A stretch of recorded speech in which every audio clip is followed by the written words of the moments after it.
آئیے میرے عزیز دوستو، آج میں آپ کو ایک ایسی بستی کی سیر پر لے جاتا ہوں جہاں کی دیواریں تو سونے کی تھیں مگر دل بنجر ہو چکے تھے۔ یہ کہانی ہے سلطنت فیلوزہ کی، جہاں کے قصے آج بھی ہواؤں میں گونجتے ہیں۔ یہ محض ایک رانی کی کہانی نہیں، بلکہ انسانی نفس، لالچ اور خدا کے بے آواز انصاف کی ایک ایسی داستان ہے جو آپ کے رونگٹے کھڑے کر دے گی۔ بہت پرانی بات ہے، جب شہروں کے گرد اونچی دیواریں ہوا کرتی تھیں، ایک نہایت خوبصورت مگر مغرور ملکہ رہا کرتی تھی جس کا نام زبیدہ تھا۔ ملکہ زبیدہ کا حسن جتنا بے مثال تھا، اس کا دل اتنا ہی سیاہ اور لالچ سے بھرا ہوا تھا۔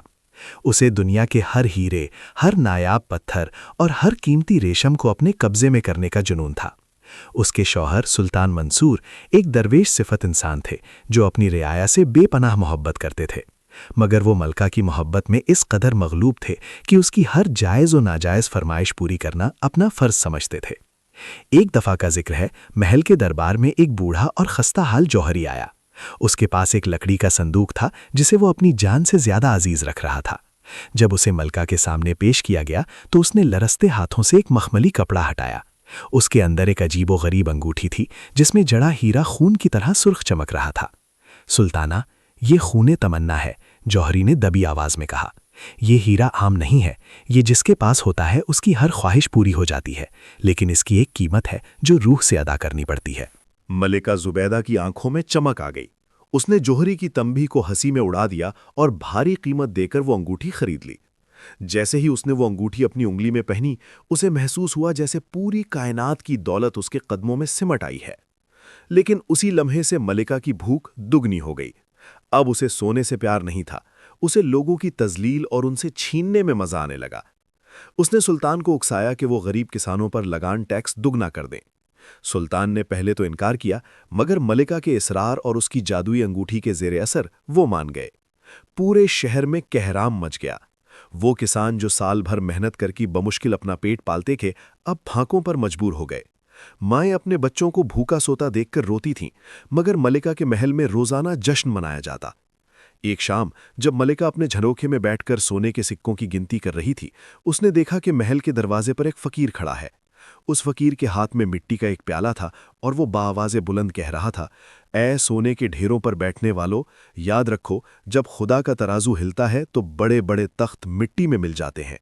تمہاری یہ دولت تمہارے کفن میں جیب نہیں لگا سکے گی۔ ملکہ کو یہ سن کر سخت غصہ آیا۔ اس نے سپاہیوں کو حکم دیا، اس فقیر کو پکڑ کر قید خانے میں ڈال دو اور اسے تب تک کھانا نہ دو جب تک یہ اپنے الفاظ واپس نہ لے۔ فقیر کو گھسیٹ کر تہہ خانے میں ڈال دیا گیا، مگر اس کے چہرے پر خوف کے بجائے ایک عجیب سی مسکراہٹ تھی۔ اس نے قید خانے کی دیوار پر اپنے کوئلے سے ایک لکیر کھینچی اور کہا، انصاف کا وقت قریب ہے۔ اگلی صبح جب ملکہ بیدار ہوئی تو اس نے ایک عجیب منظر دیکھا۔ اس کے سامنے میز پر رکھے ہوئے سونے کے برتن کالے پڑ چکے تھے۔ اس نے سوچا شاید یہ دھول ہے، مگر جب اس نے اپنے پسندیدہ ہیرے کے ہار کو چھوا تو وہ اس کے ہاتھ لگاتے ہی راکھ بن کر فرش پر گر گیا۔ ملکہ کی چیخ نکل گئی۔ وہ بھاگتی ہوئی سلطان کے پاس گئی، مگر وہاں کا حال اور بھی برا تھا۔ سلطان کے تاج کے تمام جواہرات مٹی بن چکے تھے۔ پورا محل افراتفری کا شکار تھا۔ دیکھتے ہی دیکھتے محل کا وہ سونا جس پر ملکہ کو ناز تھا، پیتل اور مٹی میں بدلنے لگا۔ شہر میں ایک عجیب وبا پھیل گئی۔ جتنا اناج گوداموں میں جمع تھا اس میں کیڑے پڑ گئے۔ لوگ بھوک سے تڑپنے لگے، مگر اب ملکہ کے پاس انہیں دینے کے لیے بھی کچھ نہ تھا، کیونکہ اس کی تمام دولت اب محض مٹی کا ڈھیر تھی۔ ملکہ زبیدہ کی حالت غیر ہو گئی۔ اس کی وہ جادوئی انگوٹھی اس کی انگلی میں اس قدر ٹائٹ ہو گئی کہ خون کی گردش رکنے لگی۔ اس کی انگلی نیلی پڑ گئی اور درد سے اس کا برا حال ہو گیا۔ اس نے ہر کوشش کی، ہر حکیم کو بلایا، مگر وہ انگوٹھی نہیں نکلی۔ آخرکار اسے اس فقیر کی یاد آئی۔ وہ ننگے پاؤں مٹی میں لت پت قید خانے کی طرف بھاگی۔ وہاں پہنچ کر اس نے دیکھا کہ فقیر سکون سے عبادت میں مصروف ہے۔ اے اللہ کے بندے، مجھے معاف کر دو۔ ملکہ روتے ہوئے اس کے قدموں میں گر پڑی۔ میرا غرور ٹوٹ گیا، میری دولت مٹی ہو گئی۔ میرا بچہ شہزادہ بھوک اور پیاس سے نڈھال ہے اور میں اسے ایک لقمہ بھی نہیں دے سکتی، مجھ پر رحم کرو۔ فقیر نے سر اٹھایا اور شفقت سے کہا، اے زبیدہ، خدا نے تمہیں آزمایا تھا مگر تم لالچ کے جال میں پھنس گئیں۔ یہ انگوٹھی تمہاری خواہشات کا بوجھ ہے، اسے صرف سچی توبہ اور لوگوں کا حق واپس کرنے کا ارادہ ہی اتار سکتا ہے۔ ملکہ نے سچے دل سے عہد کیا کہ اگر اسے ایک موقع اور ملا تو وہ اپنی بقیہ زندگی خدمت خلق میں گزار دے گی۔ جیسے ہی اس نے یہ عہد کیا، وہ انگوٹھی خود بخود انگلی سے پھسل کر فرش پر گری اور ایک سیاہ دھوئیں کی صورت میں غائب ہو گئی۔ سی لمحے آسمان سے موسلا دھار بارش شروع ہوئی۔ یہ رحمت کی بارش تھی جس نے بنجر زمین کو دوبارہ زندگی بخشی۔ ملکہ نے اپنے محل کے وہ دروازے جو کبھی صرف امیروں کے لیے کھلتے تھے، اب غریبوں کے لیے کھول دیے۔ اس نے اپنا بچا کھچا زیور بیچ کر شہر میں لنگر خانے اور مدرسے بنوائے۔ وقت گزرا اور سلطنت فیروزہ دوبارہ آباد ہو گئی۔ اب ملکہ زبیدہ ریشمی لباس نہیں پہنتی تھی، بلکہ سادہ سوتی کپڑوں نے عام لوگوں کے درمیان بیٹھ کر ان کے دکھ درد بانٹتی تھی۔ لوگ اب اسے لالچی رانی نہیں بلکہ مادر ملت کے نام سے یاد کرتے تھے۔ اس کہانی کا اخلاقی سبق یہ ہے کہ انسان کی اصل دولت سونا یا چاندی نہیں بلکہ اس کے نیک اعمال اور دوسروں کے کام آنا ہے۔ لالچ ایک ایسا گڑھا ہے جو کبھی نہیں بھرتا، جبکہ قناعت اور شکر گزاری وہ خزانے ہیں جنہیں کوئی چور نہیں لوٹ سکتا اور نہ ہی وہ مٹی بنتے ہیں۔ اللہ کا انصاف جب ہوتا ہے تو وہ انسان کو اس کی حقیقت دکھا دیتا ہے، مگر وہ توبہ کا دروازہ ہمیشہ کھلا رکھتا ہے۔ اگر آپ کو آج کی یہ کہانی پسند آئی ہے اور آپ مزید ایسی ہی دل کو چھو لینے والی اور سبق آموز کہانیاں سننا چاہتے ہیں تو عاقب ٹی وی کو ضرور سبسکرائب کریں۔ آپ کا ایک لائک ہماری حوصلہ افزائی کرتا ہے کہ ہم آپ تک ایسا ہی بہترین مواد لاتے رہیں۔ اس کہانی کو اپنے دوستوں اور گھر والوں کے ساتھ شیئر کرنا مت بھولیے گا، کیونکہ نیکی کی بات پھیلانا بھی ایک صدقہ جاریہ ہے۔ انشاءاللہ اگلی ویڈیو میں ملتے ہیں ایک نئی داستان کے ساتھ۔ تب تک کے لیے اپنا اور اپنے پیاروں کا بہت خیال رکھیے گا۔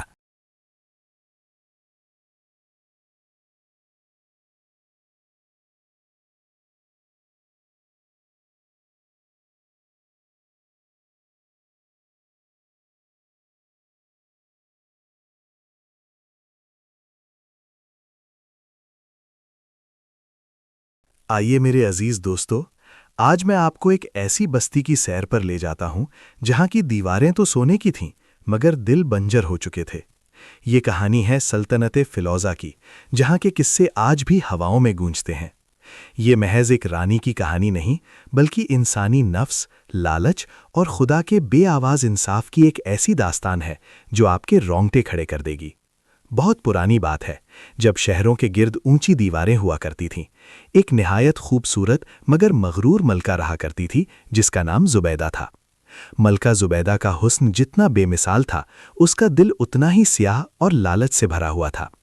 اسے دنیا کے ہر ہیرے، ہر نایاب پتھر اور ہر قیمتی ریشم کو اپنے قبضے میں کرنے کا جنون تھا۔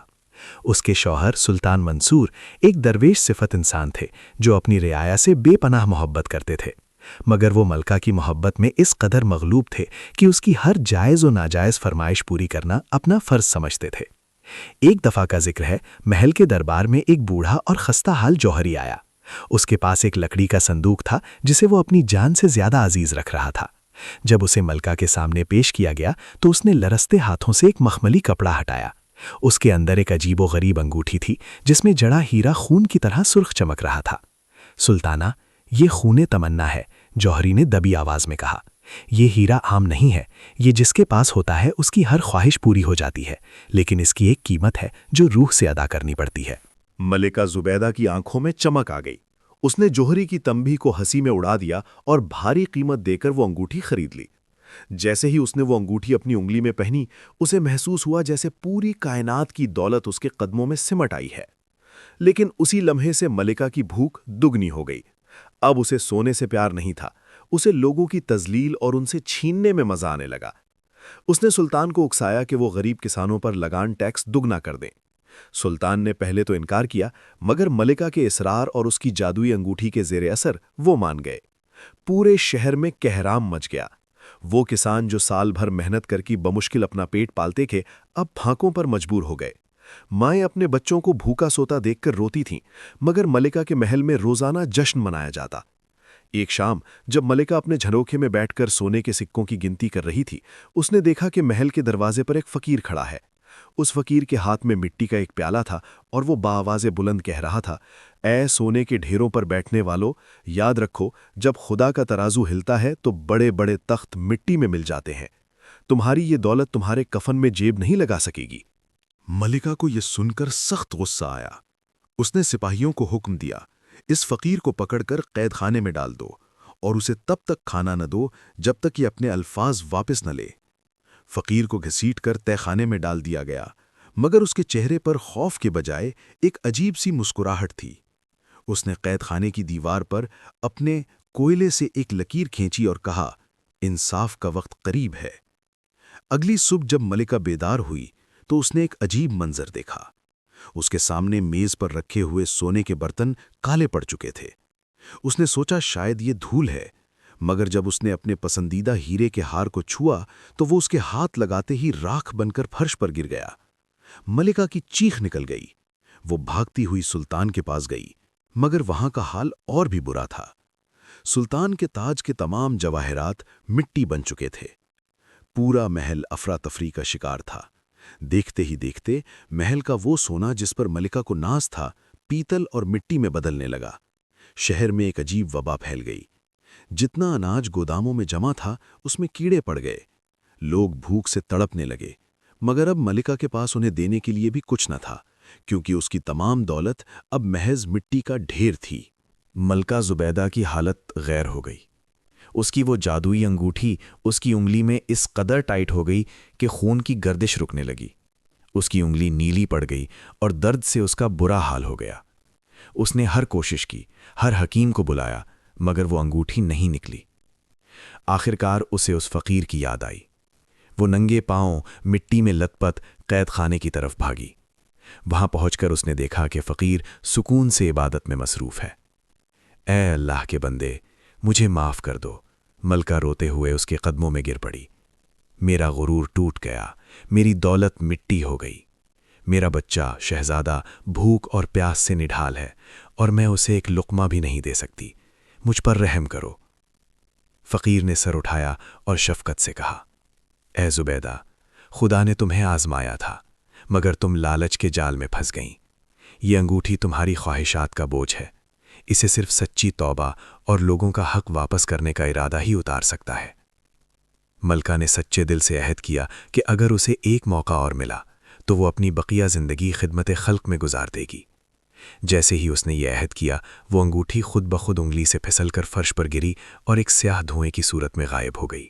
سی لمحے آسمان سے موسلا دھار بارش شروع ہوئی۔ یہ رحمت کی بارش تھی جس نے بنجر زمین کو دوبارہ زندگی بخشی۔ ملکہ نے اپنے محل کے وہ دروازے جو کبھی صرف امیروں کے لیے کھلتے تھے، اب غریبوں کے لیے کھول دیے۔ اس نے اپنا بچا کھچا زیور بیچ کر شہر میں لنگر خانے اور مدرسے بنوائے۔ وقت گزرا اور سلطنت فیروزہ دوبارہ آباد ہو گئی۔ اب ملکہ زبیدہ ریشمی لباس نہیں پہنتی تھی، بلکہ سادہ سوتی کپڑوں نے عام لوگوں کے درمیان بیٹھ کر ان کے دکھ درد بانٹتی تھی۔ لوگ اب اسے لالچی رانی نہیں بلکہ مادر ملت کے نام سے یاد کرتے تھے۔ اس کہانی کا اخلاقی سبق یہ ہے کہ انسان کی اصل دولت سونا یا چاندی نہیں بلکہ اس کے نیک اعمال اور دوسروں کے کام آنا ہے۔ لالچ ایک ایسا گڑھا ہے جو کبھی نہیں بھرتا، جبکہ قناعت اور شکر گزاری وہ خزانے ہیں جنہیں کوئی چور نہیں لوٹ سکتا اور نہ ہی وہ مٹی بنتے ہیں۔ اللہ کا انصاف جب ہوتا ہے تو وہ انسان کو اس کی حقیقت دکھا دیتا ہے، مگر وہ توبہ کا دروازہ ہمیشہ کھلا رکھتا ہے۔ اگر آپ کو آج کی یہ کہانی پسند آئی ہے اور آپ مزید ایسی ہی دل کو چھو لینے والی اور سبق آموز کہانیاں سننا چاہتے ہیں تو عاقب ٹی وی کو ضرور سبسکرائب کریں۔ آپ کا ایک لائک ہماری حوصلہ افزائی کرتا ہے کہ ہم آپ تک ایسا ہی بہترین مواد لاتے رہیں۔ اس کہانی کو اپنے دوستوں اور گھر والوں کے ساتھ شیئر کرنا مت بھولیے گا، کیونکہ نیکی کی بات پھیلانا بھی ایک صدقہ جاریہ ہے۔ انشاءاللہ اگلی ویڈیو میں ملتے ہیں ایک نئی داستان کے ساتھ۔ تب تک کے لیے اپنا اور اپنے پیاروں کا بہت خیال رکھیے گا۔